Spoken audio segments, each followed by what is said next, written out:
మొన్న మేము పుష్ప సినిమాకి ప్రీమియర్స్కి వెళ్ళినప్పుడు ఆర్టీసీ క్రాస్ రోడ్స్ సంధ్యా థియేటర్కి వెళ్ళామండి.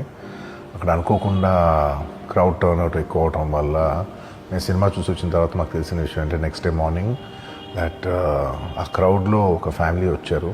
ఆ ఫ్యామిలీ కొంచెం దెబ్బలు తగిలినాయి. అండ్ ముఖ్యంగా ఒక లేడీ ఆ తొక్కి స్టార్ట్లో దెబ్బలు తగిలి ఆవిడ చనిపోయారని తెలిసింది. మొత్తం ఎంటైర్ టీమ్ ఆఫ్ పుష్ప అందరూ సడన్గా డిసప్పాయింట్ అయిపోయి ఒక షాక్లోకి వెళ్ళాము. ఎందుకంటే అసలు ఇట్స్ వెరీ అన్ఎక్స్పెక్టెడ్. ఎందుకంటే లాస్ట్ 20 ఏళ్ళుగా ఆల్మోస్ట్ అన్ని సినిమాలకి మెయిన్ థియేటర్కి వెళ్ళి సినిమా చూసి వస్తాం అనేది ఒక తెలియని ఆనవాయితీ లాంటిది. ఈ పుష్ప సెలబ్రేషన్స్లో యాక్టివ్గా పాల్గొనలేకపోయింది. We all feel very sad. ఎందుకంటే మేము సినిమా తీసేదే జనాలు థియేటర్కి వచ్చి ఎంజాయ్ చేయాలని. అలాంటి థియేటర్లో ఇలా ఒక ఇన్సిడెంట్ అయ్యేసరికి వి ఆల్ అది మాటలో చెప్పలేకపోతున్నా. Firstly I would like to say condolences to the entire family. నా తరపు నుంచి